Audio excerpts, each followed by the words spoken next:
네, 오늘은 사무엘하 13장으로 말씀을 전합니다. 오늘 우리는 사무엘하 13장의 말씀을 통해서 인간의 죄가 가져오는 결과와 그럼에도 불구하고 우리에게 주어진 회복의 길에 대해서 함께 나누고자 합니다. 본문은 다윗 왕의 가정에서 일어난 참혹한 사건을 다루고 있는데요. 다윗이 하나님 앞에서 지은 죄가 바로 밧세바를 범하고 그의 남편 우리아를 살해한 일에 대한 결과, 거기에 대해서 오늘 알려주고 있는 것이죠. 다윗의 아들들의 집에서 일어나게 되는 참혹한 상처들이었는데요. 먼저 1절을 보니까 그 후에 이 일이 있으니라 이렇게 말하고 있는데, 그 후란 다윗의 밧세바 사건 그리고 그 이후에 그 아이의 죽음에 대한 그 이야기들을 말하고 있는 것입니다.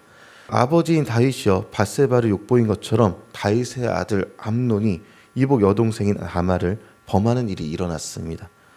그리고 다윗이 우리아를 죽인 행동이 마치 압살롬이 암논을 죽이게 됨으로 재현되는 것처럼 그렇게 보입니다. 이 일의 근간은요, 다윗의 범죄로부터 기인했음을 알게 되고 있는 사건인 것이죠. 이 암논은요, 그는 다말에 대한 욕망을 주체하지 못해서 병이 날 정도였었는데 막상 그 욕망을 채우고 나고 나니까 그 마음이 정반대로 바뀌어서 이젠 다말을 미워하고 억지로 쫓아내는 일까지 있었습니다. 정욕을 다스리지 못하고 그 정욕에 지배당하는 삶은요, 이처럼 파괴적인 삶이 되어버립니다. 그 파괴적인 삶은요, 한 사람을 파멸로 이끌어가고요, 공동체 자체를 무너뜨리게 되는 것이죠. 이 암논의 정신적으로 성숙하지 못한 이 모습은요, 마치 어린아이와 같았습니다. 심술궂은 어린아이들은요, 자기 마음에 드는 장난감을 보면요, 아무리 비싸더라도 부모에게 떼를 써서 사달라고 합니다. 그리고 일단 자기 것이 되고 나면 잠깐 가지고 놀다가 언제 그랬냐는 듯이 재미도 관심도 없어지고 나중에는 그 장난감을 다 부숴버리는 그런 일도 있게 되는 것이죠. 암논의 정신적인 상태가 이러했다, 이렇게 여겨지는 것입니다. 죄는 그 자체로 끔찍한 결과를 가져오게 되고요, 그 여파는 개인뿐만 아니라 가족과 공동체 전체에 영향을 미치게 되는 것입니다. 암논의 죄는요, 단순한 실수는 아니었습니다. 그는 자신의 욕망을 충족시키기 위해서 다말을 억압했고 그녀의 인생 자체를 파괴했던 것이죠.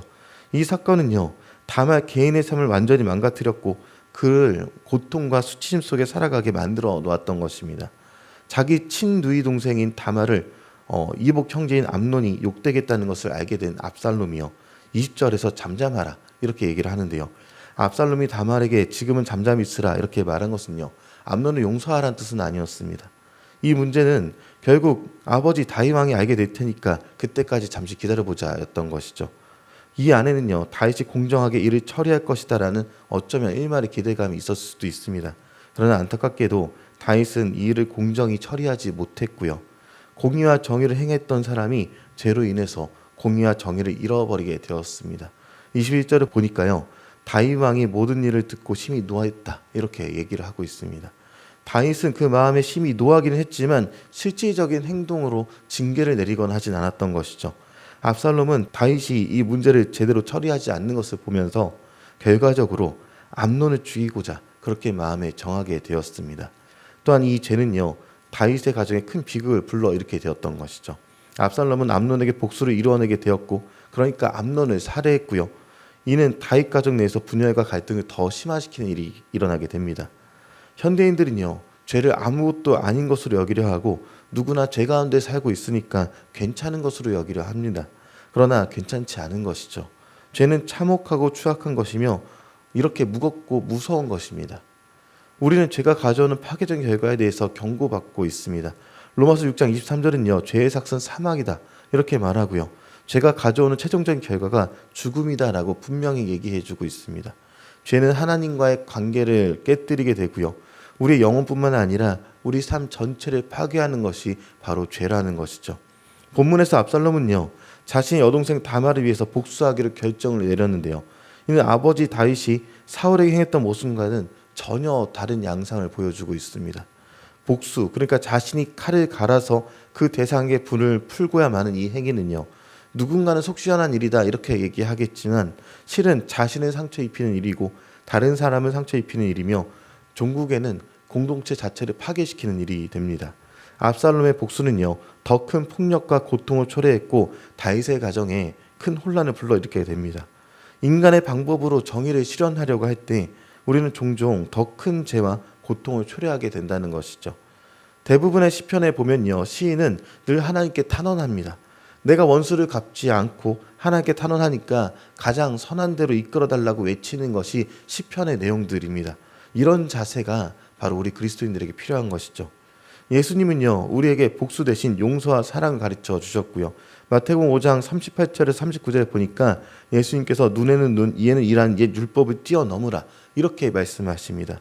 사실 이 동해보복법은 생명은 생명 외에는 갚을 것이 없으니까 다른 이의 생명을 귀히 여기란 뜻이었지만 사람들의 악함은요, 다른 생명을 경홀히 여기는 형태로 나아갔던 것이죠.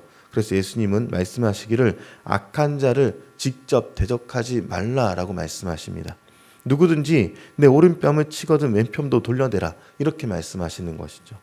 이에 우리가 우리의 힘으로 정의를 실현하려 하기보다는 하나님의 공의와 사랑을 신뢰하고 따를 것을 요구하시는 말씀이신 것입니다. 사무엘하 13장은요, 비극적인 사건으로 끝이 나지만 성경 전체의 메시지는요, 죄와 그 결과에도 불구하고 회복의 길이 분명히 있다는 것을 가르쳐 줍니다. 비록 다말의 삶은 파괴되었고 다윗의 가정은 갈등과 고통으로 가득한 모습을 보게 되지만 하나님의 은혜는 그들조차도 회복시킬 수 있는 힘을 가지고 있다. 이것을 알려주는 것입니다. 우리는 예수님을 통해서 회복의 길이 열렸음을 알고 있습니다.